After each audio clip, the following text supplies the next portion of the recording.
Hey guys, AJ here from Spartan Up Fitness. Today we're bringing you a stir fry, beef and broccoli, one of my favorites.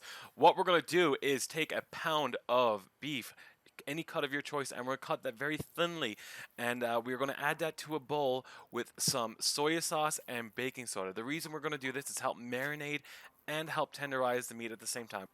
We're going to leave this to marinate for up to 24 hours. I like to do it the night before. You could do it in the morning before work. It's up to you. You're going to wrap this and put it in the fridge. And guys, don't forget to wash and clean your cutting board after this so you don't cross-contaminate with anything else in your kitchen. So what we're going to do now is chop up our veggies.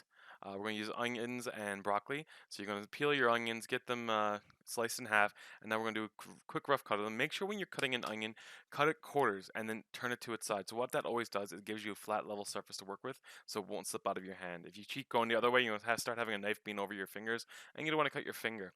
All right, and now for the broccoli, what we're going to do is just cut the little florets off the stem, and then cut them into bite-sized pieces, roughly about that size here. Just trim them all up till you have them all nice and cut. Now I'm going to tell you guys a really cool thing you can do. Most people toss out the stalk. I don't. I take it. Well, it's really fibrous. So what we're going to do is cut the sides off, all four sides, to give us a nice square area to work with. And what that's doing is taking this fibrous material off the broccoli so it's not too tough to eat. You know, guys, you see in the stores, you see the broccoli slaw, and you're like, how do you make broccoli slaw without all the, it wouldn't look right with the florets.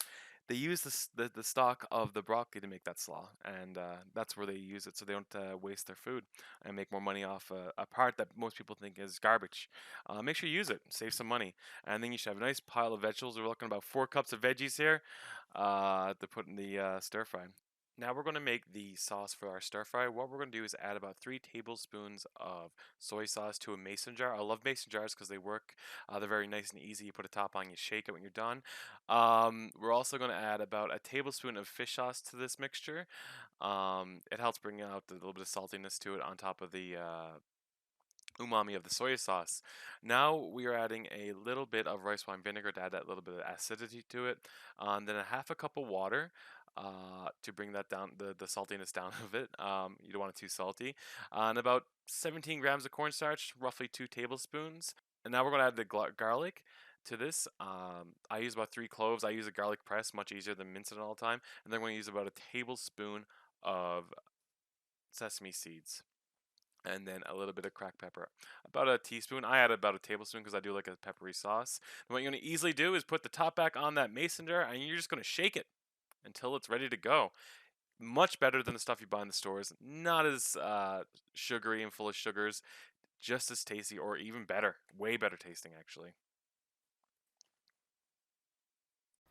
What we're going to do is going to walk up the heat, add the oil, add our beef to this, and start searing it until it's a nice golden brown on one side.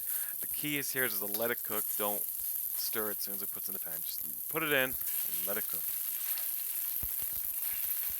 Once you get a nice coating on the other side, start giving a little stir, stirring it around so it gets a nice coating to brown. You want to make sure you brown all your meat.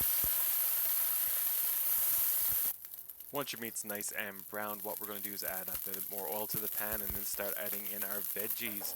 And once we add our veggies, the key to this is keep them moving. The point of a stir fry is to keep it moving.